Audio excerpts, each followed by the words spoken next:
को मिठाया भूले को बड़ दिखलाया महावीर स्वामी।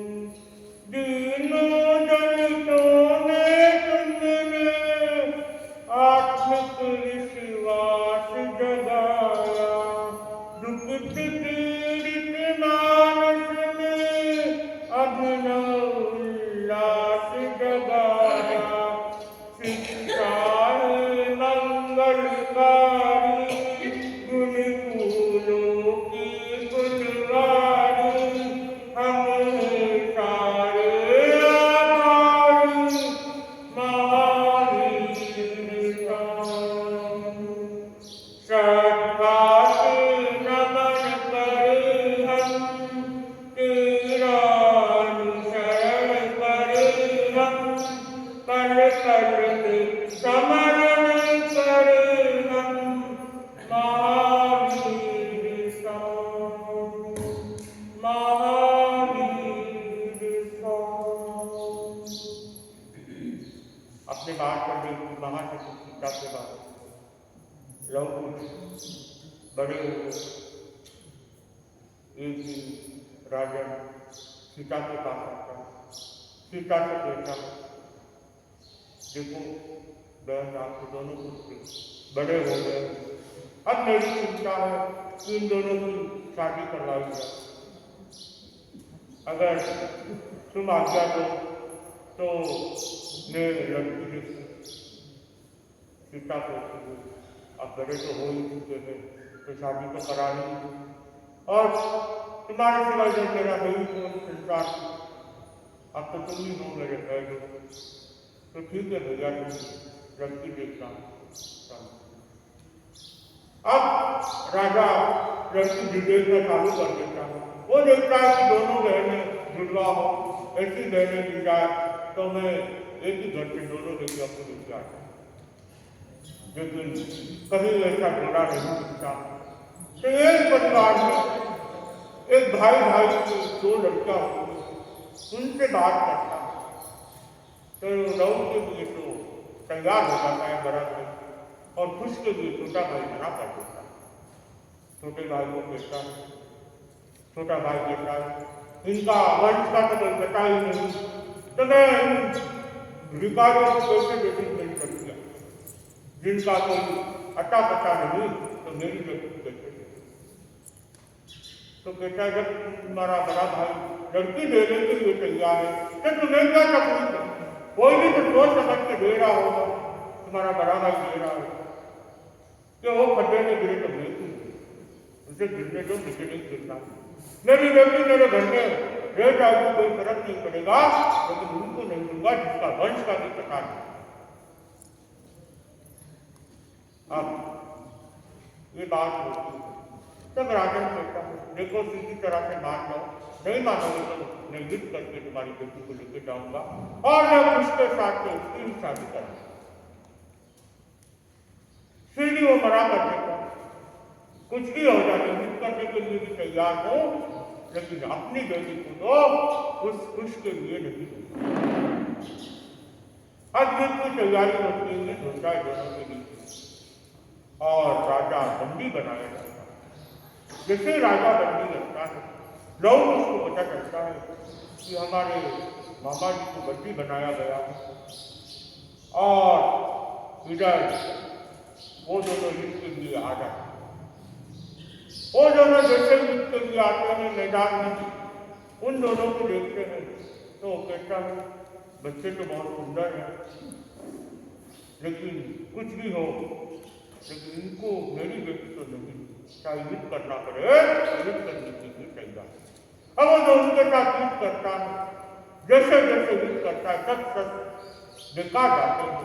लव कुश हर में पराजित कराया जाता है और जैसे सेना देखती है कि हम इनके सामने टिक नहीं पाएंगे तो सेना से भाग जाती है और एक राजा बन जाता है। वो देखता है मेरी मौत के सामने टिक रही इससे अच्छा तो मेरी बेटी का हाथ इसके हाथ में। जैसे ही अपनी बेटी का हाथ देखने के लिए मार जाता है और उस राजा को बंदी से मुक्त कर देता है और शादियां की तैयारियां चालू की। लेकिन मन में बिल्कुल भी खुशी नहीं थी कि अपनी बेटी ने उस घर में कैसे दूं जिसका अभी तक वंश का भी पता नहीं। और जोर जोर से शादियां की तैयारियां चालू हो। वहां पे नारद ऋषि पहुंच जाते। नारद ऋषि पहुंचते, पूछते क्या बात है, क्या जंगल में मंगल कैसे हो रहा। तो कहता है आज मेरी पुत्री का शादी है और इसीलिए जंगल में आज मंगल हो रहा है। लेकिन चेहरे से तो लग नहीं रहा है कि तुम्हारी बेटी की शादी है। चेहरे से तो चिंता मंडरा रही है, क्या बात है। अब नारद ऋषि आपसे क्या छुपाऊं, क्या बात है। छुपाने जैसी कोई बात नहीं, बस मेरे मन में एक ही चिंता है, मुझे इन दोनों बच्चों का वंश का पता नहीं, तो मैं मेरी बेटी को इसकी कैसे दूं। लेकिन मैं जिसमें हाथ चुका हूं इसलिए मुझे मजबूरी में इसकी शादी करानी पड़ रही। नारद ऋषि कहता है तुम जानते हो इन दोनों पुत्र किसके हैं और किस वंश से। ये सूर्य वंश के पुत्र हैं। ऐसे सुनते ही धरती से पैरों से नीचे धरती सिरक जाती। क्या ये सूर्य वंश के पुत्र में दोनों राम के पुत्र में सीता के पुत्र में। ऋषिराज कहते हैं हाँ ये राम के पुत्र में। और वहां ही बैठे हुए लवकुश की बात सुन रहे थे। जैसे ही लवकुश को पता चलता है कि हम सूर्य वंश के पुत्र हैं, राम के पुत्र हैं, अयोध्या के राजा के पुत्र। और लवकुश तो जैसे ही अब खड़े हो जाते कि हमें तो शादी नहीं करनी है। पूरी घटना सुनते हैं और कहते हमें कोई शादी नहीं करनी है, हमें तो जिद करके मेरी माँ को न्याय दिलाना है। मेरी माँ के साथ अन्याय हुआ, माता जी के साथ अन्याय हुआ है। मेरे दोनों पुत्र तैयार हो जाते हैं और मना कर देते हमें तो यहाँ पे कोई शादी नहीं करनी। जो उनके मामा बना हुआ था वो समझाता देखो अब शादी के लिए आ चुके हैं और कम से कम शादी कर लो, तुम्हें जिद करना हो तो बाद में कर लो, शादी तो कर लो। इतने मुश्किल से तो लड़कियां ने हाँ भरी परिवार वालों ने, और तुमने देखा ये जिद करके लड़की से साथ तुम्हारी शादी करवाया जा रहा है। लेकिन शादी कर लो उसके बाद आप जिद के लिए जहाँ भी तुम्हारे जाना हो, अयोध्या जाना हो तो जा सकते। अब बचपन से उन्होंने बात को बड़ा किया था, उन्होंने शस्त्र का ज्ञान दिया, उनको ही पूरा ज्ञान मिला था, उनसे उनकी बात टाल नहीं सकते थे। और उन्होंने उन दोनों ने वहाँ शादी कर ली। शादी करके जैसे ही सीता के पास आई, सीता के पास पहुँचते ही पैर छूके आशीर्वाद देते हैं। आशीर्वाद देते ही कहते हैं माता आपने अच्छा नहीं किया, ये बात हमारे से बात है। हमें ज्ञान हो चुका है कि हम सूर्य वंश के पुत्र हैं, राम के पुत्र हैं, और आपके साथ इतना अन्याय हुआ है, फिर भी आपने इतना सहन किया है। अब हम सहन नहीं करते, हमें आज्ञा दे जिद के लिए जाने। अब माँ कहती अरे बेटा अपने पिता से क्या हित कर, वो परिस्थिति ऐसे बन गई थी तो आपके पिताश्री ने मुझे त्याग दिया, उनकी भी इसमें कोई गलती नहीं। लेकिन दोनों के अब वो युद्ध का भूत खड़ा हुआ था कि अन्याय का बदला तो लेना ही है।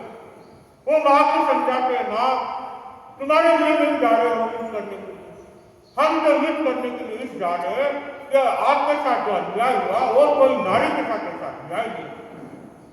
आपने तो इतना सहन कर दिया, अगर कोई कमजोर नारी होती है तो पत्नी मर जाती, तो हमें तो लड़ना होगा माँ, आप तो मुझे तो आशीर्वाद देगा जाने की आज्ञा।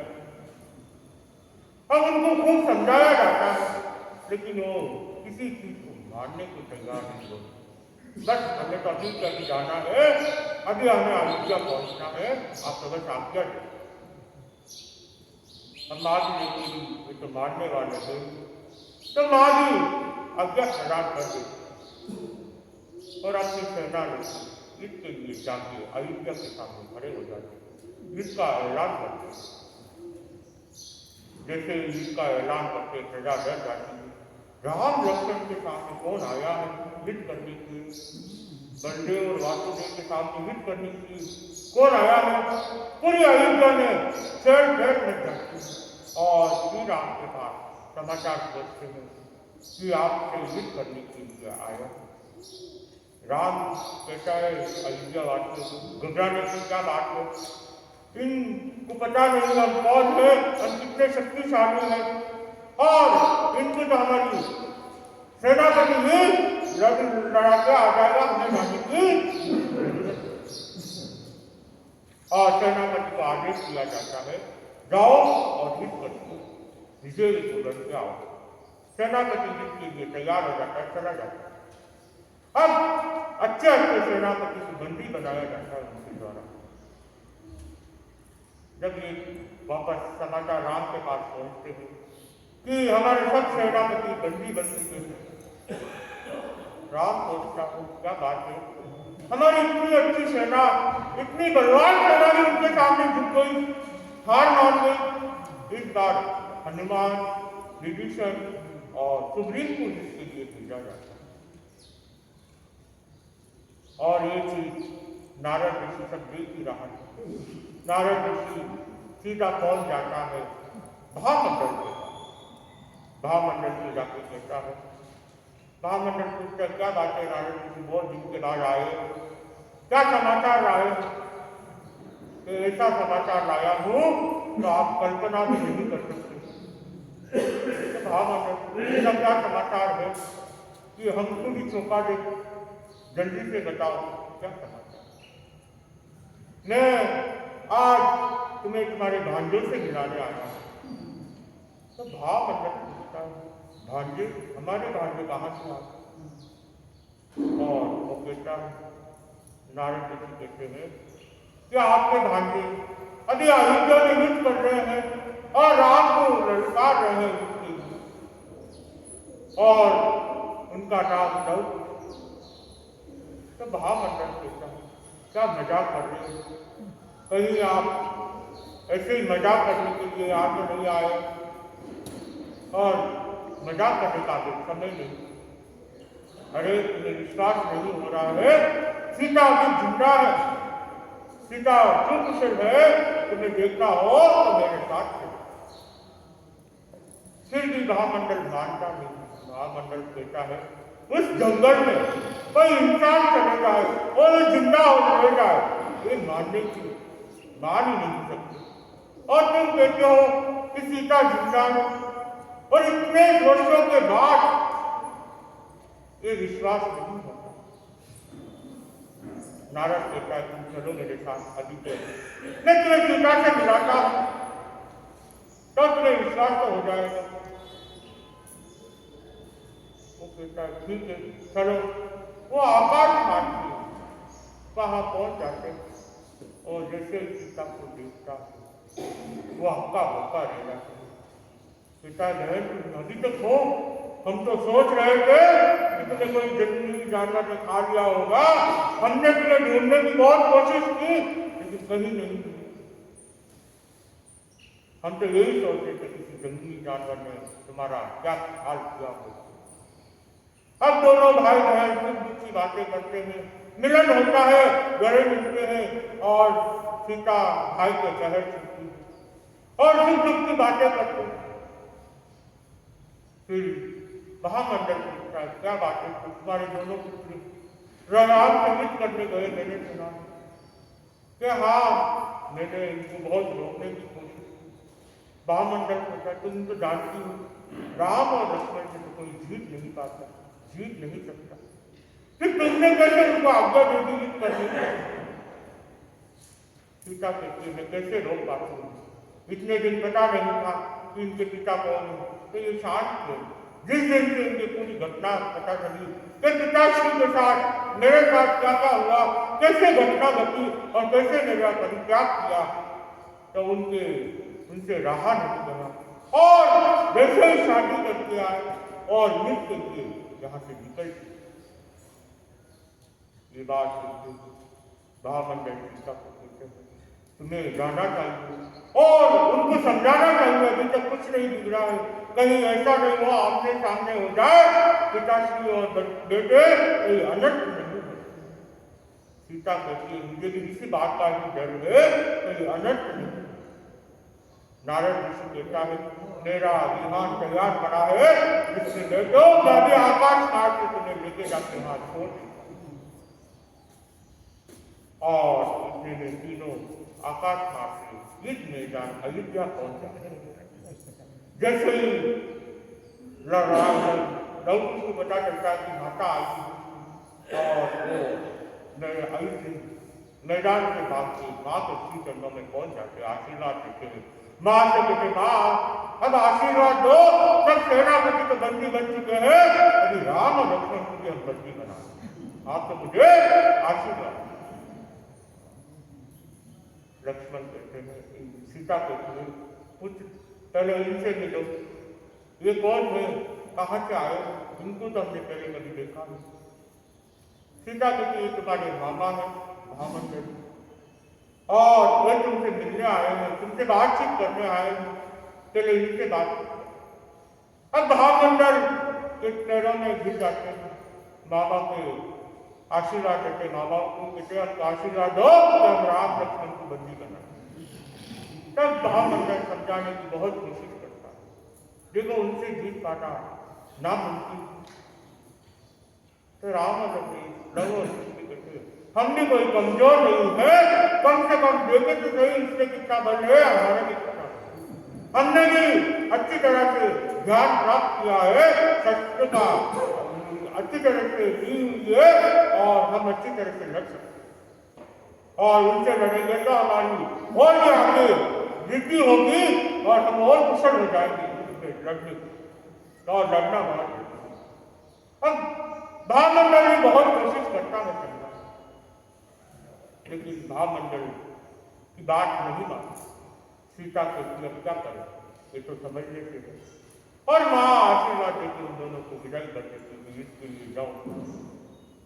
और सामने हनुमान विभीषण और सुग्रीव भी इसके लिए आए थे और जैसे ही इसके मैदान में महामंडल को लव कुश के साथ देखते हैं तो विभीषण और हनुमान सुग्रीव कहते हैं क्या बात है, तुम दुश्मनों के साथ कैसे मिल गए, तुम तो राम के साथ थे और आज दुश्मनों के साथ मिल गए। तो महामंडल को मैं तो आज भी राम के साथ हूँ, मैं तो कोई दुश्मनों के साथ नहीं। तो ये दुश्मन है, ये युद्ध करने आए हैं, तुम्हें पता भी नहीं है और तुम इनका साथ दे रहे हो। तो महामंडल को कहा मैं तो सीता का साथ दे रहा हूँ और राम और सीता अलग नहीं थे और अलग नहीं है, तो मैं तो सीता का साथ हूँ, मैं तो सीता के जड़ में, राम का जड़ और सीता का जड़ कोई अलग नहीं था। महामंडल उनको समझाने की कोशिश करता है लेकिन उनकी समझ में बात नहीं आती और वापस हनुमान कहता है अरे अभी भगवान जाओ, राम और लक्ष्मण को पता चलेगा तो तुम्हारी भी खेल नहीं रहेगी और तुम्हें भी मार डालेंगे, ये दोनों तो जाएंगे साथ में, तुम्हारे भी क्या होगा हाथ। फिर भी अपनी बात रखते हुए महामंडल के साथ मैं तो सीता के दल, ये अब सीता का दल कह रहे हो, सीता का दल क्या होता है, कौन है सीता का दल में, कौन है, कौन आया है सीता की तरफ से भूमित करने के लिए। सीता को तो कब का शेर सीता ने खा लिया होगा, कब तक उनके भूख मिट गई। इतने में नारद ऋषि वहां पहुंच जाते हैं और नारद ऋषि परिचय कराते हैं कि ये दोनों लड़के सीता के पुत्र हैं, राम के पुत्र और पूरी घटना सामने आती हुई ये तीनों के तीनों इस तरफ हो जाते हैं, राम लक्ष्मण लव कुश के साथ। जैसे ही राम लक्ष्मण को पता चलता कि वो तीनों भी उनकी तरफ हो गए, अब राम लक्ष्मण चिंता करने लग जाते हैं ऐसी कौन सी माया भी आए हैं जो बातों से ही युद्ध नहीं कर रहे हैं, खाली बातों से ही सबको अपना बना ले रहे हैं। अब राम लक्ष्मण सोचते अब तो युद्ध के लिए हमें ही जाना पड़ेगा। और दोनों युद्ध के लिए पहुंच जाते हैं। जैसे ही युद्ध के मैदान में पहुंचते हैं, लव कुश को देखते हैं ये इतना युवन, ये जवान लड़के इतने सुंदर, कौन है, कहाँ से आए और युद्ध करना चाहते हैं। लक्ष्मण कहता है भैया इनको देख के तो ऐसा लग रहा है कि ये कोई अपने हैं, इनको गले से लगा रहे, इतने सुंदर है और भैया इनको देख के युद्ध करने का मन नहीं हो रहा। राम भी कहता है मेरा भी मन ऐसा ही कह रहा है, इनको देखते ही ऐसा अपनापन हो रहा, मुझे भी ऐसा लग रहा कि उनको गले से लगाऊं, उनसे बातचीत करूं। और इतने में लव कुश कहते हैं अरे चेहरा क्या देख रहे हो, क्या देखने के लिए तो नहीं बुलाया, या तो युद्ध करने के लिए बुलाया, तुम तो युद्ध करो हमसे, बाद में देखना तो भाग्य हो जाएगा। इतनी बात कहने के बाद राम और लक्ष्मण का हाथ नहीं चलता है कि हम शस्त्र उठाएं। और राम कहता है लक्ष्मण अरे कोई भाई इससे पूछता है कि ये कौन, क्यों हमारा मन बार बार उनसे गले मिलने का मन कर रहा है, उनसे बातें करने का मन कर रहा है। लेकिन अब युद्ध के मैदान में कौन जाएगा, कौन पूछेगा तुम कौन हो, कहाँ से आए हो, क्यों युद्ध करना चाहते हो। अगर हम पूछेंगे तो ये कहेंगे युद्ध के मैदान में पहले से हार मान ली, तो हम तो पूछ ही नहीं सकते दोनों। और कौन जाएगा, वहां से लोग कुछ वापस आवाज देते हैं या तो हथियार डाल दो नीचे और हमारी शरण ले लो, हम तुम्हें छोड़ देंगे, नहीं तो युद्ध करो, ये चेहरा देखना बातें करना छोड़ो, बातें करना हो तो महल में चले जाओ, बातें वहां करके आ जाना दोनों भाई, चले यहाँ युद्ध के मैदान में युद्ध। अब दोनों के बीच युद्ध प्रारंभ हो जाता है। जैसे युद्ध प्रारंभ होता है और यहाँ पे वासुदेव और बल्ली उनका सब बेकार डाल, अब दोनों चिंता करते क्या बात है, हमारे शस्त्र खाली जा रहे उनके सामने, इससे कौन सी बात है। और एक कृष्ण एक शस्त्र छोड़ता है, उसे लक्ष्मण को तीर लग जाती है और लक्ष्मण घायल होकर गिर जाता है। जैसे ही मूर्छित हो जाता है राम सोचता है फिर तो कोई ना कोई तो बलशाली आए हैं जो हमारे शस्त्र खाली जा रहे। सेना को कहा जाता है कि तुम लक्ष्मण को संभालो, उसकी मूर्छा तोड़ो और मैं यहाँ युद्ध में लगा। अब राम ने अपने बड़े से बड़ा शस्त्र इस्तेमाल करता है लेकिन कोई भी काम नहीं करता, सबके सब खाली जा रहे। इतने में लक्ष्मण की मूर्छा टूटी, जैसे ही मूर्छा टूटी लक्ष्मण देखता है भैया की हारने वाले ही के साथ अब तो मुझे तो चक्र का इस्तेमाल करना। जब लक्ष्मण अपना चक्र इस्तेमाल करता है और चक्र जाके दोनों के प्रदक्षिणा देके वापस लौट जाता है। अब राम और लक्ष्मण को ये विश्वास हो गया कि ये चक्र प्रदक्षिणा देके आया है, इसका मतलब ये कोई ना कोई अपने वंश का ही है। क्यों, जब हम रावण ने जब चक्र छोड़ा था तो वो भी हमारी प्रदक्षिणा देके चला गया था, क्यों जानता था कि हम बलदेव और वासुदेव है, तो उसने भी उस मर्यादा का मान रखा था। आज चक्र आज भी मर्यादा का मान रख रहा है और दोनों को प्रदक्षिणा देके आया है ना है कोई ना कोई अपना। लेकिन अब पूछेगा कौन, प्रश्न उठता था दोनों के बीच, अब जाएगा कौन, उसे पूछेगा कौन। पूछते ही कहेंगे तुमको शस्त्र फेंको, हमारी शरण ले लो, हार मान लो और हार भी मान लो। अब दोनों चिंतन करते रहते, इतने में नारद ऋषि वहां पहुंच जाते। अब हम आगे कल सुनेंगे आगे क्या होता है और कैसे परिचय होता है, और शायद कल ही इसको खत्म करने का भाव रखते हो किसी के साथ।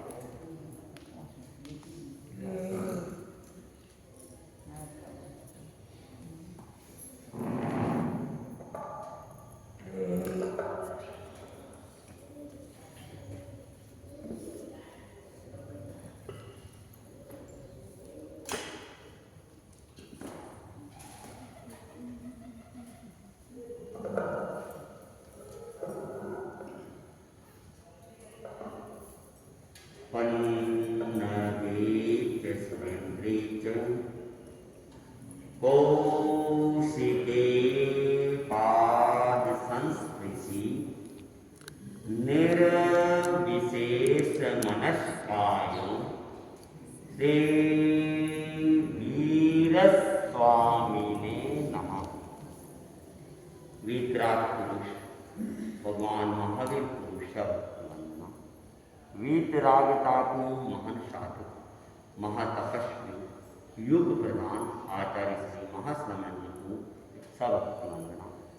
मुनि मोक्ष कुमार को उपस्थित श्रावक श्रावक। परम प्रभु नित समाये, परम प्रभु नित समाये, निर्लेप परम पिता प्रभु, प्रभु परम किसान, प्रभु परम किसान, संयम हरि गोविंद समय,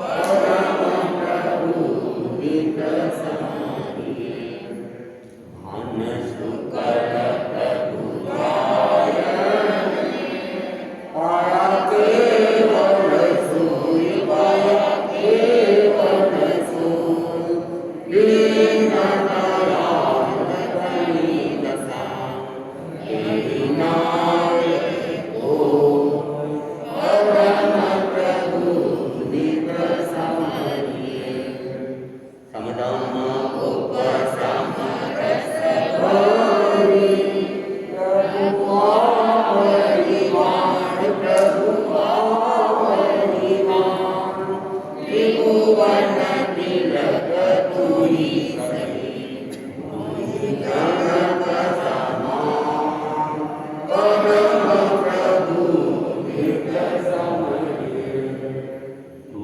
प्रभु कल्पतरु दीसो, तुझे कामड़ी जोई, तुझे कामड़ी जोई, शरण करता आओ, मन वांछित होई, परम प्रभु नित समाये, सुखदायक सब जग भाई, तुई दीन दयाल, तुई दीन दयाल, शरण आयो तुझ साहिबाओ, तुई परम कृपाल, परम प्रभु नित समाये, गुणगाता मन गवाए, सुख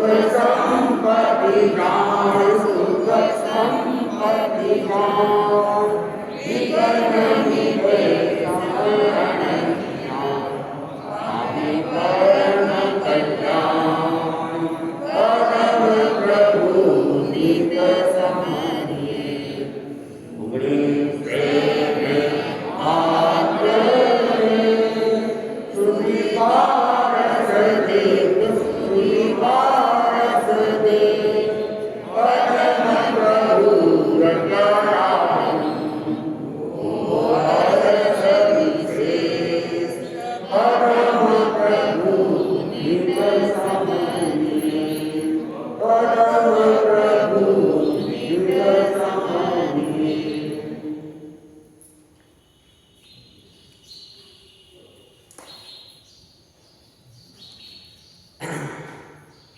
एक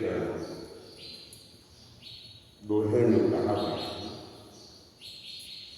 संत दास संसार में दोय धक्का खाए,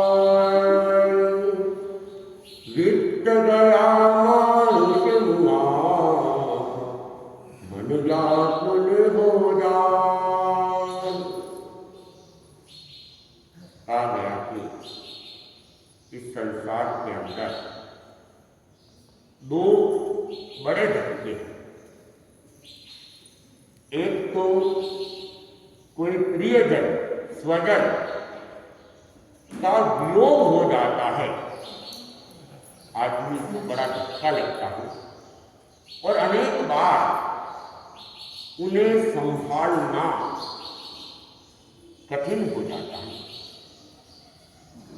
और कई बार तो वियोग की स्थिति ऐसी भी बनती है कि उस वियोग में व्यक्ति खुद भी प्राणांत को प्राप्त हो जाता है। जैन रामायण के अनुसार ऐसा उल्लेख आता है कि एक बार कोई देवता राम लक्ष्मण के प्रेम की परीक्षा के लिए आया और उस समय स्थिति कुछ विकट बना दी गई और लक्ष्मण को कहा गया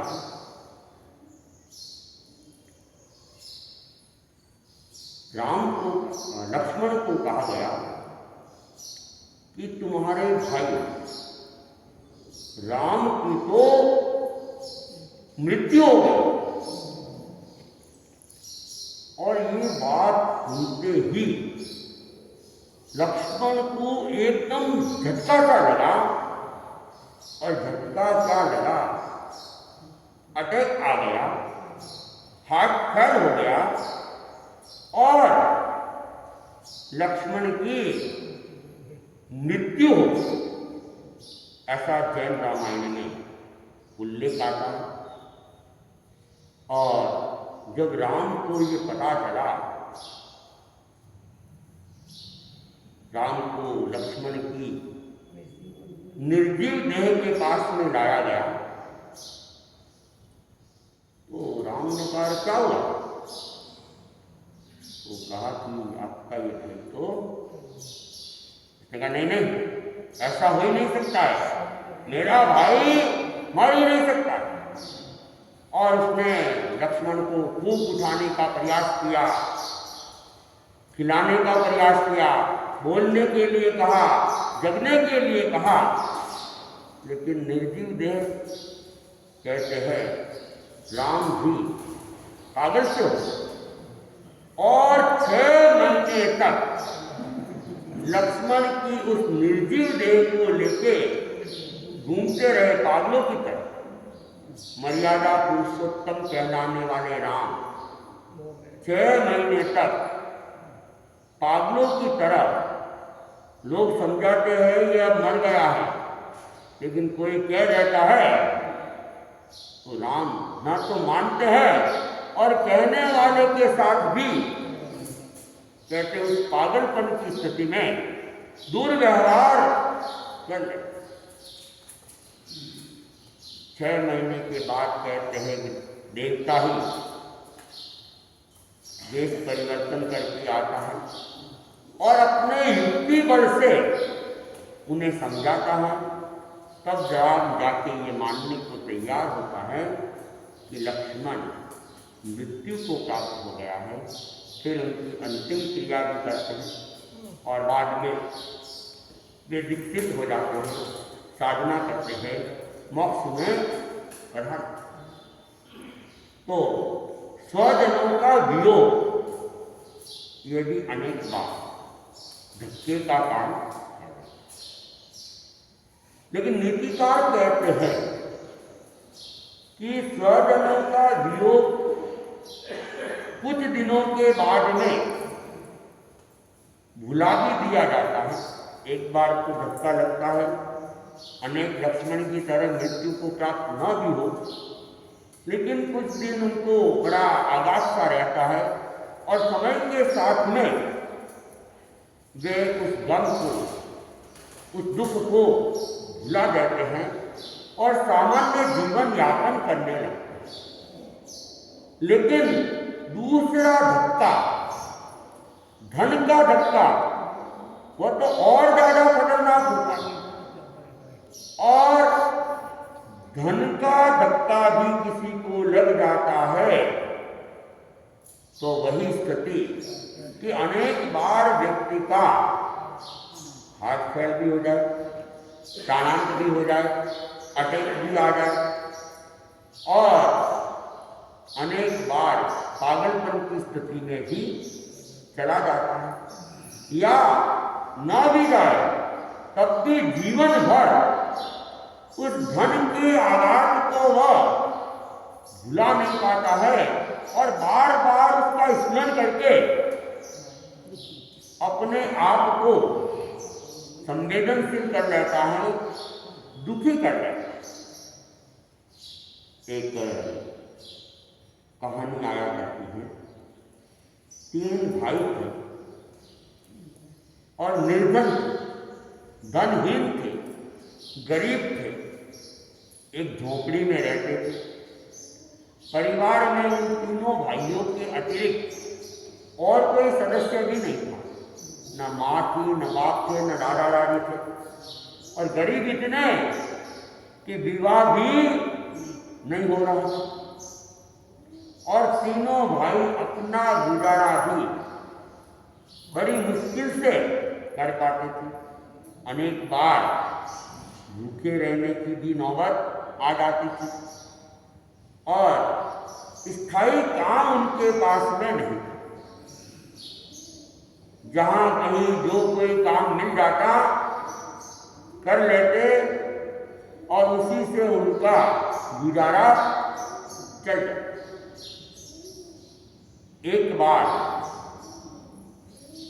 3 भाइयों में से 2 भाई आसपास के गांवों में काम के लिए बुलावा आया हुआ था और 2 भाई अलग अलग गांवों में काम के लिए चले गए।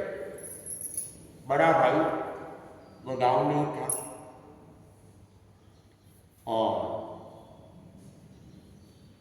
सुबह सुबह वह आवश्यक कार्य से जंगल में गया हुआ और आवश्यक कार्य पूरा करके जब वह लोटा मांग रहा था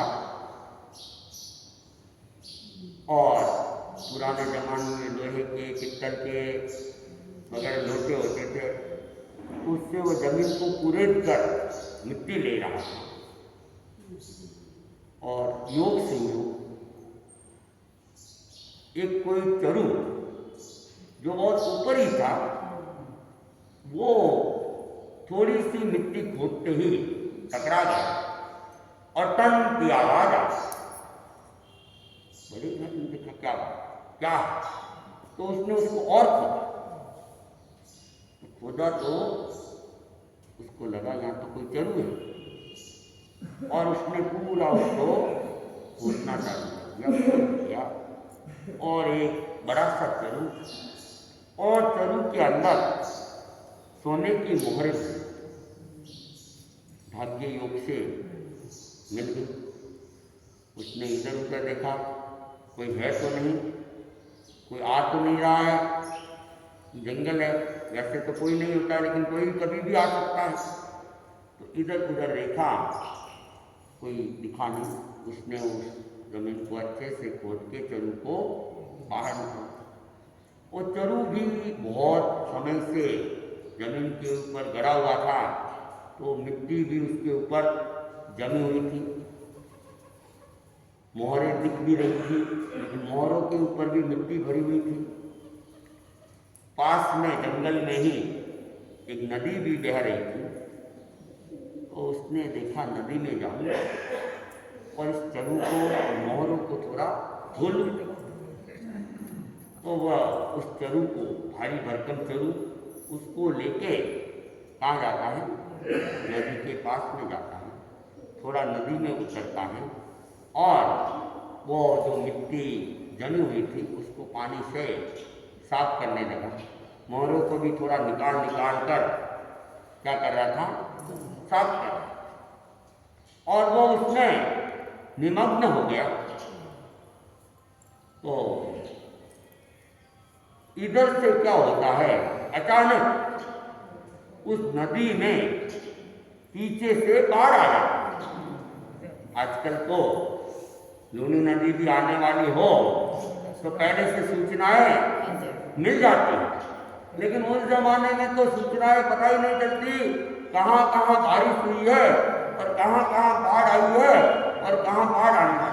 बहुत मुश्किल से किसी को समाचार मिलते थे, तो उसको पता नहीं था।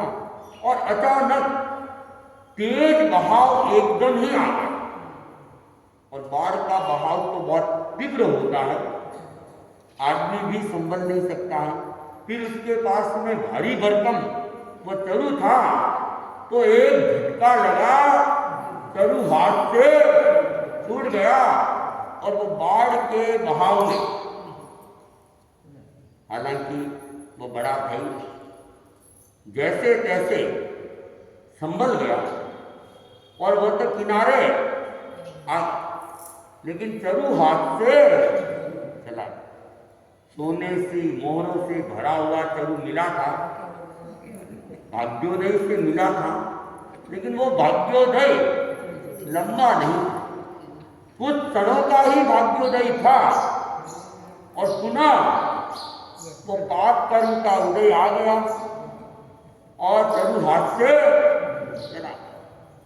और चरु आया हुआ हाथ से चला गया, हालांकि उसका था ही नहीं, मिला था और चला गया। अगर आदमी इतना चिंतन कर ले और उसमें संतोष कर ले तब तो दुखी नहीं होता। लेकिन कुछ क्षणों के लिए मिले हुए चरु के प्रति मूर्छा का भाव आ गया, ममत्व का भाव आ गया और वह खतरनाक बन। भगवान महावीर तो कहते हैं मूर्छा परिग्रह, मूर्छा ही परिग्रह है। तो वो जो ममत्व की भावना उस चरु के साथ में जुड़ गई, अब उसको धक्का जोरदार, अरे इतना धन मिला था, जीवन भर बैठे बैठे हम खा सकते थे, अच्छा मकान बन जाता, तीनों भाई कुमारे हैं, शादियां भी हो जाती, लेकिन ये तो आया हुआ धन चला गया।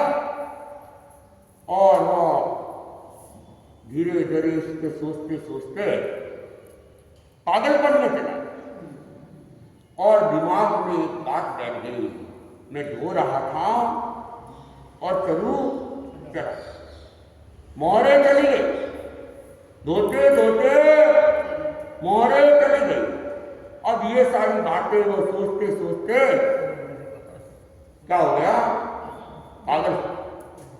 और पागलपन में आप उसने एक वाक्य पकड़ लिया, धोता गई रे धोता गई, धोता गई रे।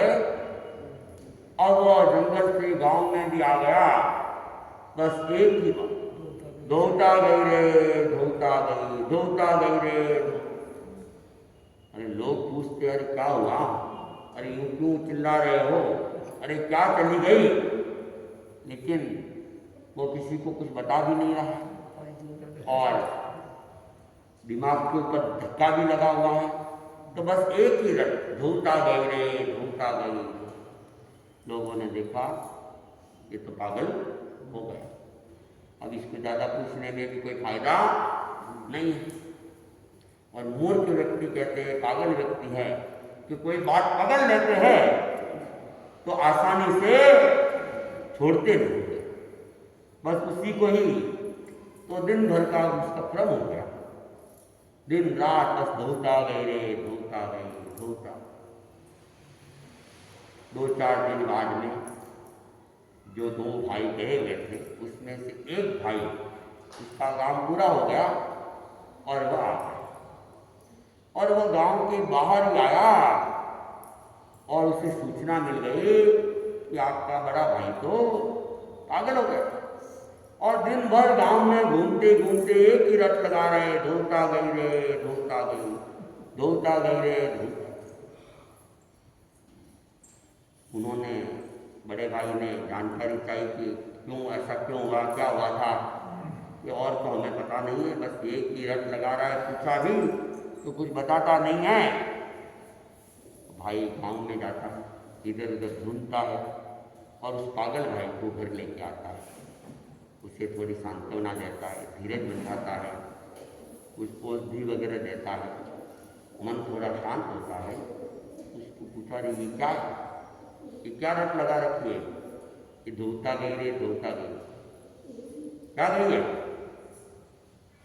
तब उसने भाई को सारी बात बता दी कि मैं जंगल में गया था, लोटा मांगते हुए मुझे एक चरू मिला था, मैंने खोद के निकाल दिया था, सोने की मोहरें भरी हुई थी और ऊपर मिट्टी जमी हुई थी।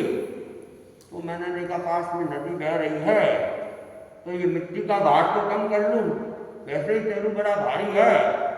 तो मैं उस चरू के ऊपर जो मिट्टी जमी हुई थी, मोहरों के ऊपर जो मिट्टी थी, उसको धो रहा था। पीछे से कहीं बाढ़ आई और धक्का ऐसा लगा कि वे धोता धोता ही सारी मोहरें हाथ से चली गई।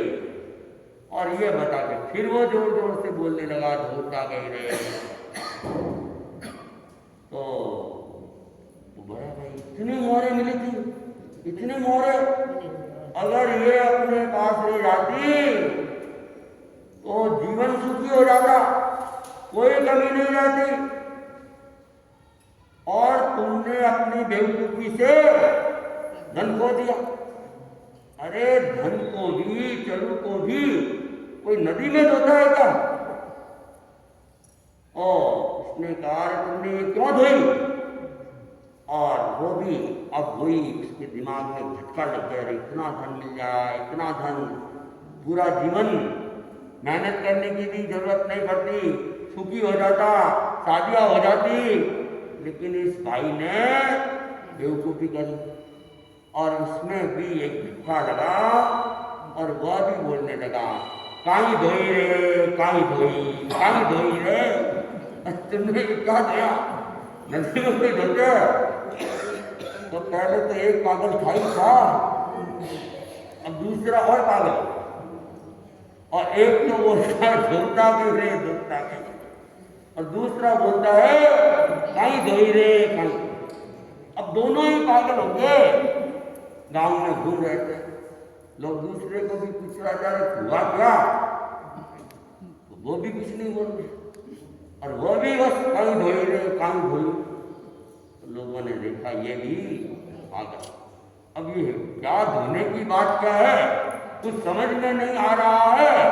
लेकिन एक तो कह रहा है धोता गई और दूसरे ने कहा कहीं धोई, लेकिन धोने की बात किसी के भी समझ में, और दोनों पागलपन में घूम रहे थे।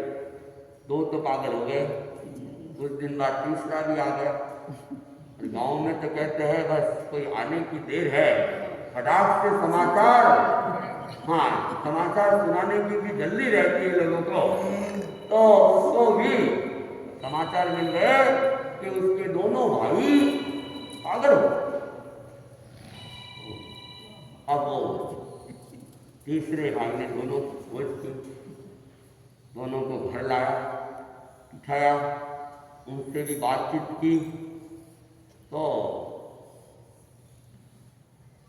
उन भाइयों ने उस भाई को भी सारी स्थिति बता, और जैसे ही उस तीसरे भाई ने ये बात सुनी तो उसको भी बड़ा धक्का लग गया।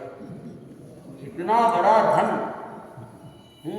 हाथ में आया हुआ धन, सोने की मोहरें, और कहते हैं अभी तो सोने की मोहरें क्या, अभी तो भाव बढ़ते ही जा रहे हैं, चांदी के भी भाव बढ़ते जा रहे हैं और सोने के भी भाव बढ़ते जा रहे हैं। एक मोहर भी आदमी के हाथ से चली जाए तो दिन भर का खाना पीना सोना सारा भाग जाए। तो भला सोने का चरू, भरा हुआ चरू, वह चला जाए। तो तीसरे भाई को भी झटका आया और उसने कहा रे तो न्याय खोई रे, न्याय खोई, यह तो तुमने होने का ही उपक्रम था, न्याय है तो होना ही था, नदी में कोई धोते हो क्या? ऐसा पागलपन कोई करेंगे तो उसके साथ तो यही होना है। और उसको भी इतना झटका लगा और वह न्याय कोई रे न्याय कोई। अब तीनों ही भाई एक जैसी स्थिति के अंदर हो गए, तीनों के तीनों पागल हो गए। तो धन जब आता है तब भी कई बार खतरनाक बन जाता है, और धन जब जाता है तब भी अनेक बार खतरनाक बन जाता है। इसलिए नीतिकार कहते हैं कि ये धन का आगाज ये तो प्रियजनों के वियोग से भी ज्यादा खतरनाक होता है। प्रियजनों के वियोग में मरने वाले तो बहुत कम होते हैं, बहुत कम व्यक्ति है कि उसके वियोग के अंदर मर जाए या पागल हो। हाँ, दुखी जरूर होते हैं, लेकिन दुख को कुछ दिनों बाद भुला दिया जाता है। लेकिन धन के आघात में तो मरने वाले कहते हैं बहुत सारे व्यक्ति मिल जाते हैं, पागल होने वाले भी बहुत सारे मिल जाते हैं। एक चुटकुला भी आप लोगों ने अनेक बार सुना होगा। एक आदमी था, उसने एक टिकट खरीदी थी, लॉटरी की टिकट खरीदी थी। 5 रुपये की टिकट होगी और भाग्य योग था, 5 लाख खुल गए। गरीब आदमी था, 100, 200, 1000 रुपये भी कभी मुश्किल से देखे हो। और वैसे व्यक्ति के अगर 5 लाख खुल जाए और वो भी जमाना पुराना, तो वैसी स्थिति में आप देखो कि क्या स्थिति बन सकती है। तो जब लॉटरी वालों ने देखा अरे ये व्यक्ति तो बड़ा गरीब है और इसको अगर 5 लाख की बात करेंगे तो बड़ी समस्या हो जाएगी, कहीं हार्ट अटैक नहीं आ जाए। देने तो है लेकिन इसको थोड़ा मजबूत करके देना चाहिए। तो उन्होंने किसी मनोचिकित्सक को बुलाया और कहा इसकी मानसिकता को थोड़ा मजबूत कर लो। इसको अगर कहेंगे 5 लाख खुल गए कि अटैक नहीं आ जाए, या आप थोड़ा सा इसके मनोबल को ठीक कर लो। तो मनोचिकित्सक गया और मनोचिकित्सक ने जाके उसको कहा अरे क्या तुमने लॉटरी खरीदी? हाँ, लॉटरी खरीदी थी। कितने की खरीदी? 5 रुपये की खरीदी थी मैंने। तो क्या अगर लॉटरी खुल जाए तो?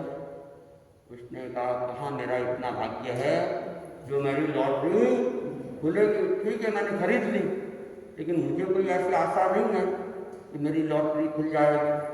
कि नहीं, अगर खुल जाए तो या आपके मुंह में घी शक्कर खुल जाए तो जितना भी खुलेगी मैं आधा आपको दे दूंगा।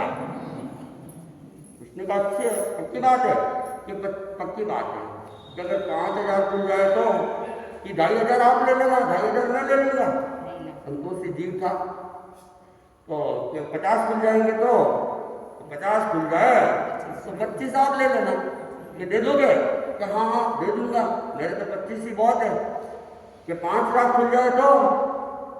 कि मैंने क्या रखा आपको 50% आपको देना है, तो 2.5 लाख आप ले लेना, 2.5 लाख मैं ले लूँगा। डॉक्टर ने तो 2.5 लाख मुझे 2.5 लाख। डॉक्टर का हाथ फैल आया तो दूसरे को ठीक करने के लिए था, और 2.5 लाख मिलने की बात पे इतना खुश हुआ कि ज्यादा खुशी भी आदमी के अटैक का कारण बन जाती है। तो डॉक्टर ही चला। तो ये धन जो है आते हुए भी नुकसानदायक हो सकता है, जाते हुए भी। इसलिए धन को पाप का मूल, परिग्रह को पाप का मूल कहा गया है। ओम अधम। और कुछ सूचनाएं तेरागन सभा के अध्यक्ष भी दे रहे हैं। और कल हाजिरी है, हाजिरी का प्रवचन होगा। और परसों पूर्णिमा के दिन प्रदेशी राजा का व्याख्यान है। लगभग 9:15 बजे चालू तो करना है, लेकिन प्रदेशी राजा का आख्यान थोड़ा बड़ा है।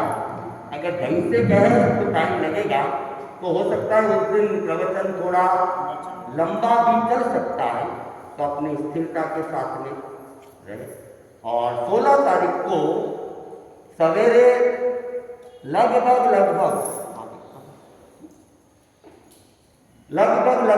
8:41 या 8:51 के आसपास विहार करके गांव बाहर शांतिलाल जी, मनीष कुमार जी बोकरिया के मकान में जाने के भाव। एक सूचना, कल चातुर्मास संपन्न की ओर है, कल मंगल भावना का कार्यक्रम रखा गया है केरल सभा की ओर से। तो रात्रि 8 बजे समय का ध्यान रखें और जिनको भी बोलना है वो केरल सभा की ओर से मेरे पास नाम दे दें और महिला मंडल कंचन देवी को टेंडर के नाम तो व्यवस्था बनी रहेगी और युवा परिषद में मनीष बोकरिया को नाम दे दें ताकि ध्यान दें। आज का एक दिवसीय त्याग मिर्ची बड़ा खाने का त्याग है। उपवास के प्रत्याख्यान करने वाले खड़े खड़े देव गुरुजन के संग शिशु कल सवेरे सूर्योदय तक तीनों आहार के त्याग है, रात को चारों आहार के त्याग है, कच्चे पानी के त्याग है। एकासन के प्रत्याख्यान करने वाले देव गुरुजन के संग शिशु कल सवेरे सूर्योदय तक एक बार